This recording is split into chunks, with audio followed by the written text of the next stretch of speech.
Welcome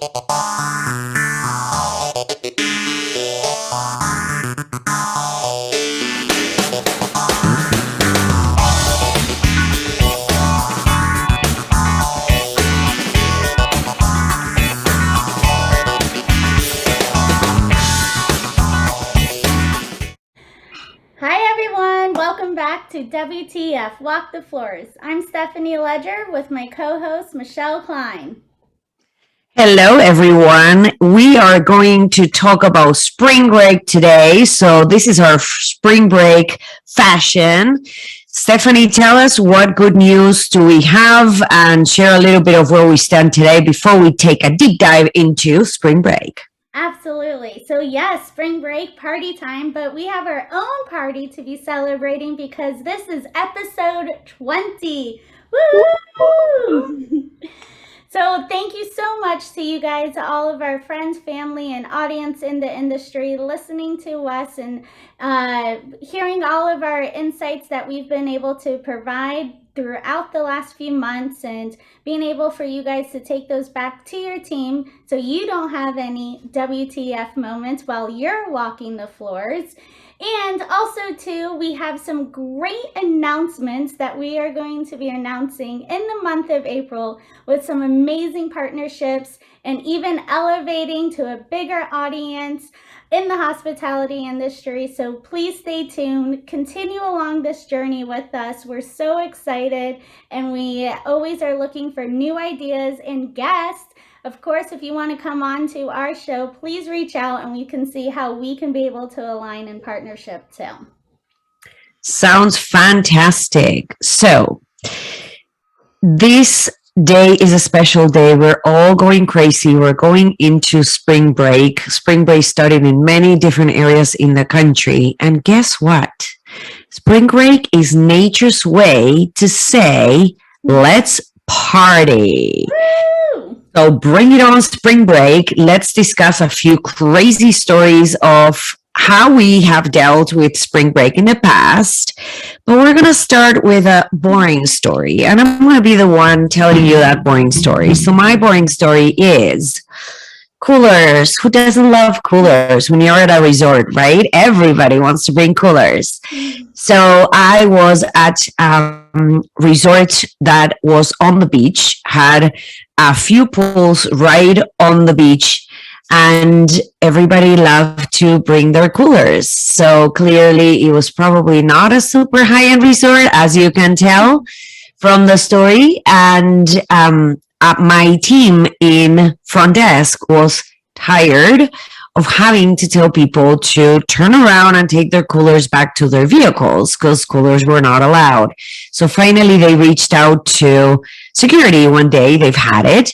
And they go to security. Security shows up and tells this group of clearly college students, you can't have, excuse me, sir, you can't have coolers on property. This is not a cooler. So security looks at the cooler, looks at the person, right? Like, it kind of is a cooler. He's like, no, it's a trunk. It's a trunk. Yes, it's a trunk. It's where I keep my clothes. Oh, really? So do you want to open the trunk and show me what clothes are in there? So immediately the guest was embarrassed, turned back, went into the car, left the cooler, and that was that. So that's my boring story, right? From people bringing coolers into the property and the coolers dripping on the carpets and housekeeping having to battle with having to clean carpets from whatever the dripping was, plus the sand that is dragged into the units from the beach, and the excessive amount of people in any given room, to cooking in the room. Because why not? And I'm not just talking about putting a cup of ramen noodle in a microwave. This is like literally people bringing in their little stoves that you would take to a camping site and cooking in the room. And setting off the fire alarm, too. Yes, my favorite, and security's favorite, and engineering's favorite. Yeah. So that is my little snippet of spring break. But I know Stephanie has a bunch of amazing stories from back in the day when she was a beach server, and I want her to share those with you. So Stephanie, take it away. Oh man, yeah. I mean, being here in pretty much spring break capital, as I like to call it, and really our, spring break season is very long as well. So we tend to see the same thing happen every week. And the other thing is these guests, they try to think they're pulling one over us. And Of I'm like, course. this happened just actually 5 guests prior to you. So we know the tricks. And also too, I have to give it up for security, especially during this time period. They have to deal with a lot of WTF moments, and keeping everyone safe, and even the guests themselves when they may have a little bit too much partying. But wanted to making sure that we give them a little shout out. But all right, on to my stories here of spring break craziness. I would have to say a lot of times too, though, is the comments or the questions the guests ask Oh, during please do share.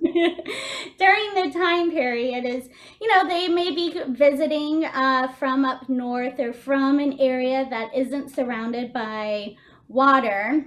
And one of them would be is, how long does it take for the sun to set? Well, technically it takes all day, and here the guests are trying to plan of what time they need to get a good table overlooking the sunset. And it's like, well, you could come at 3, you could come at 4, you can come at 5. How long do you want to watch the sunset over the the water? But the questions like that, it's kind of like, how do you even, respond to not knowing what they're going to ask? Or what time do the dolphins come out and play? It's like, this is Mother Nature. They could come in the morning, they could come in the afternoon, or they could not come at all. It's not like there's it's 1 o'clock, time for the dolphin show. Let me call Flipper and find out. Exactly. And then also too of just like the crowds of people, because this would be high season time, especially during Easter and Passover. And here we're having the guests that, want service, and they see you as the server getting ready to deliver just tray full of food and drinks to a family, and not even having the patience of waiting until I place the items off of the tray onto their table, and then expecting that their order be taken right now for them, and just the And that's exactly when you put your sunglasses back on yeah, so that you can roll your eyes in peace exactly, and not disturb the Like, guest yeah. experience, No. right? Yes, no, absolutely. But it's just like, I mean, we could have 1,000 beach servers, and thinking that okay, we're overstaffed, yet there's still just something with the guests and the sun, and the impatience, and also two of them being on vacation, so they're drinking, not thinking, and just things that come out of their mouth. I'm just like, oh my gosh. So, how important is it to truly take note of all those silly questions Yeah.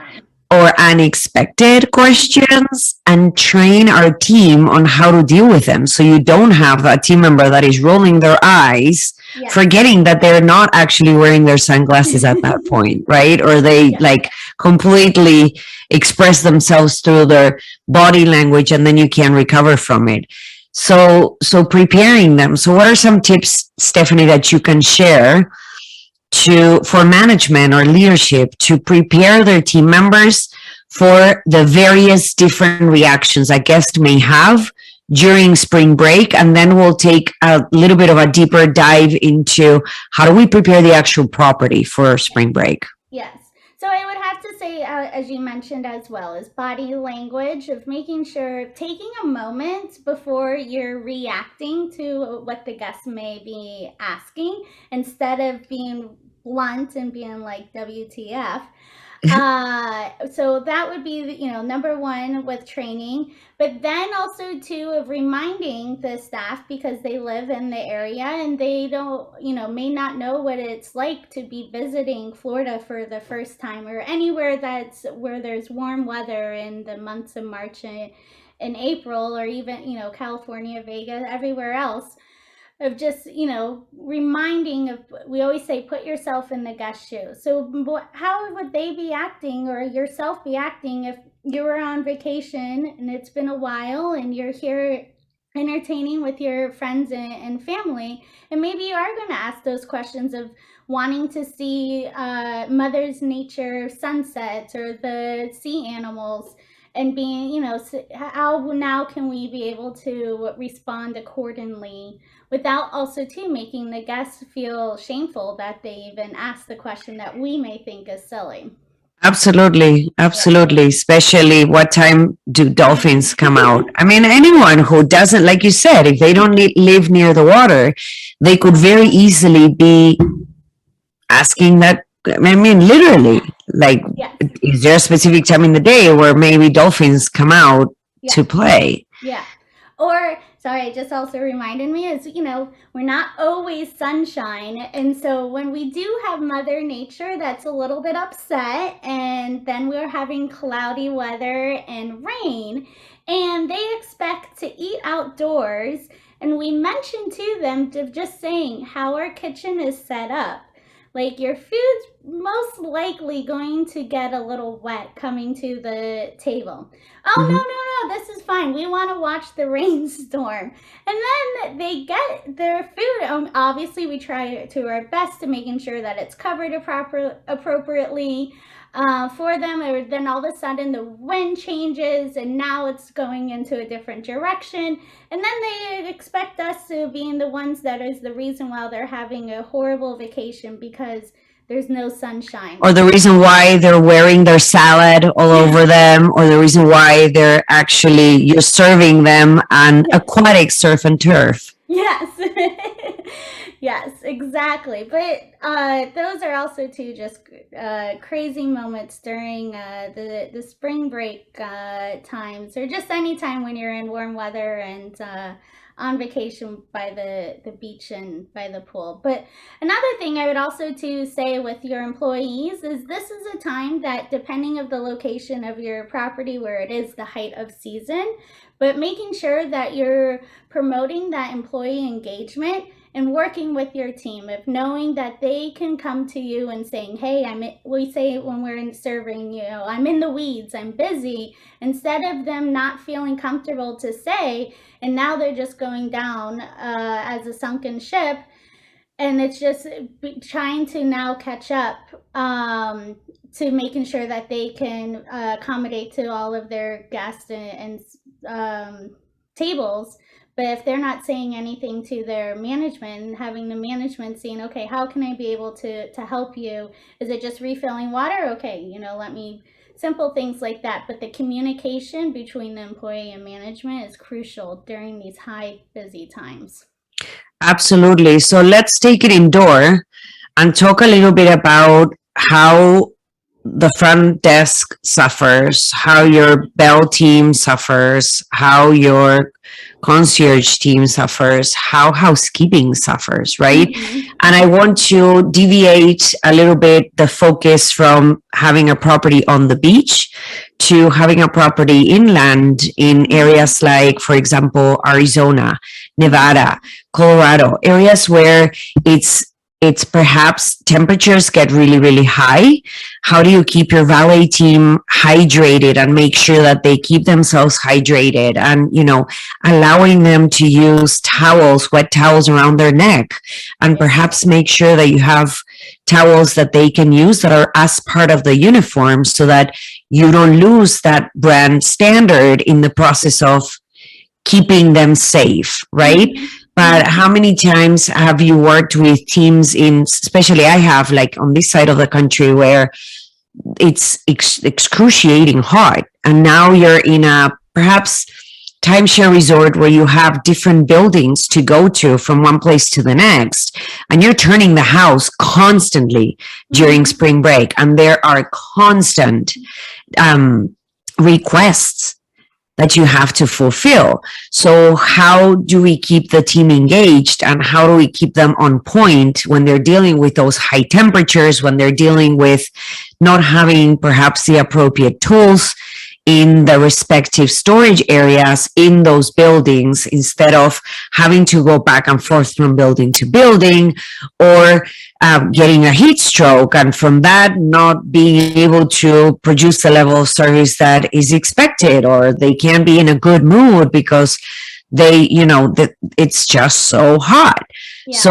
So let's share some of the things we have done to make sure that the teams are taken care of. Like, for example, before we when we start getting ready for spring break, making sure that your closets are fully stocked. And if perhaps you had different areas in the various buildings where you had specific items, ensuring that you do run your inventory to keep at least one or two or three of those items in every single one of those storage spaces, so you can eliminate some of that travel time in an effort for team members to have a happier, healthier work day during these excruciating temperatures. Absolutely. Yes, all about pre-planning and being proactive instead of reactive is, I think, a real key during these high busy times. And then even with hot temperatures too, even like their uniforms,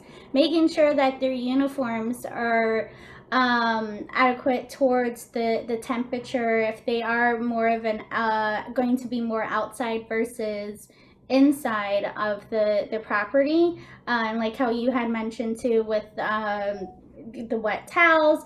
Misters is a big thing that I'm starting to see, especially on the front drive with the porta cochet, to being able to kind of creating a cooler environment, especially if you're not getting any breeze either, if you're in an area where it's hot temperatures and no breeze too.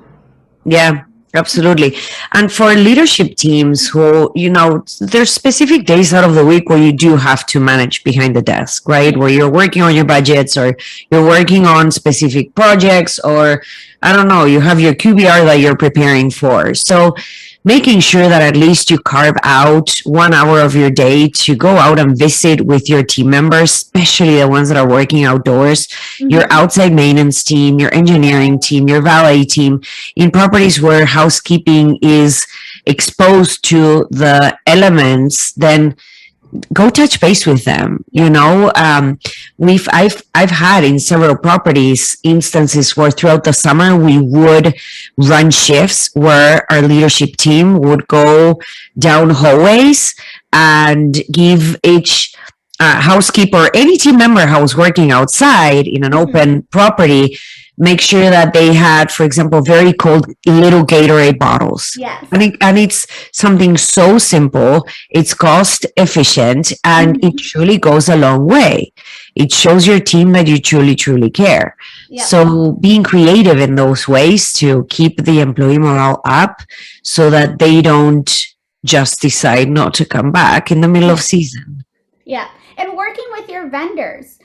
So who is your soda rep, or where you are getting your beverages, and seeing, hey, obviously we're using you as our preferred Coke versus Pepsi, and what can you be able to donate for the employees as just a special touch to showing the appreciation. And one time in New York we even did it where we were able to work with an ice cream truck that usually would be down the street, and we said, hey, can you be able to just park outside of our employee entrance, and then when the employees were leaving or coming in during a certain period, of then being able to having this out there for them when it was one of those first hot spring days of getting out of winter too.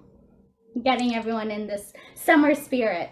In the summer spirit, yes, absolutely. Definitely goes a long way. Getting your vendors involved makes sense. It makes sense to them. You will realize that most of your vendors get very excited when you make them part of the process and part of your team. And they have that opportunity to get to know who truly they are serving. Yes. So absolutely. great tips, great tips. Anything else that you think, Stephanie, we should share with everyone out there when it comes to preparing for spring break? Like, for example, in housekeeping, we deal with extra carpet cleaning. Mm-hmm. You have more kids in the room, you have more people in the room, you have food in the room, you have sand in the room. So how do we deal with that? And there are different methods nowadays where you can turn your room faster without necessarily having to shampoo the carpet or extract the carpet, which will lower or extend the amount of time that you need for it to dry. But what are some tips that you feel like housekeeping leaders could focus in prepping their team, gearing them up to spring break? Yeah, I would say one is working with extra rollaways.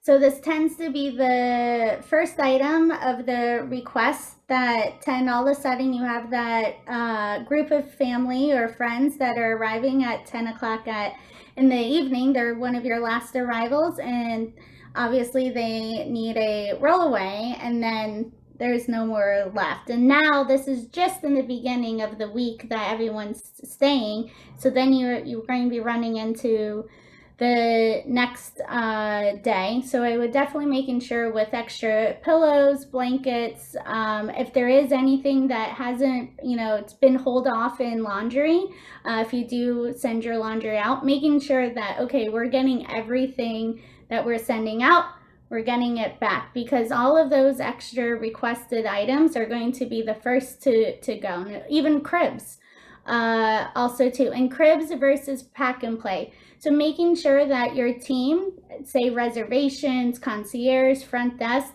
all those departments that would be taking on requests for pre-arrival of what the difference is between a crib and a pack and play, and the age difference. So then when the guest is requesting it, and then all of a sudden they really needed a pack and play for their toddler instead of a crib, but they had mentioned crib. Which leads me to discussing the subject of communication and how important it is, once again, to make sure that the departments don't work in silos. How important is it for the front desk, reservations, anyone taking that request prior to arrival, to communicate that with housekeeping so that they can prepare as well, so they don't have the stress of having to run around. The guest experience changes so dramatically when you get to the property late at night. Like you're saying, you arrive at 10 o'clock and you realize as you walk into your room and you're tired from perhaps traveling through the entire country, and now you realize you don't have your rollaway that you requested when you made your reservation 3 months ago. Yeah. Yep. So how important is it that our teams communicate within to make sure that that guest experience and that department experience doesn't get damaged or is put at risk by lack of communication? Yeah. And teamwork. Always about the teamwork too, of making sure with the different departments of housekeeping and front desk, this is really of their time to shine, of showing together, of the communication with late checkouts, early check-ins, guest request items, service times, all of those things that front desk may be taking on, and making sure that they're communicating it to housekeeping, and housekeeping doing the same thing of saying, okay, here we are with our inventory, here's an update, just to making sure that we're all on the same page. Yeah, agreed. Well, great tips, great topic. We are ready for spring break now. So thank you for sharing. Thanks for sharing your story, Stephanie. Very funny, actually. And we invite everyone out there to get out of your comfort zone, leave your desk, stop getting out on those hallways feeling like a fresh piece of lettuce, and go out in the trenches with your teams as well. It will go a long way, and you will be able to impact your guest experience in a very positive way. Yes, absolutely. And communicate to your other fellow managers as well. They could say, hey, I came from a different property and this is what we did. Yep. And being able to brainstorm together as leaders also, I think, will help. Absolutely. All right. Well, until next one, we're 21 next week. 21 next week. Maybe we'll share a few stories about beverage. Yes. How about that? We'll see. We'll see. We'll put it on schedule. We'll see. All right, everyone. It's good to have you on the other side. Thanks for listening. Thank you for continuing to review our episodes. We're hoping to enlighten you and get you excited to go into spring break season. Yes. Wonderful. Bye, everyone. Bye.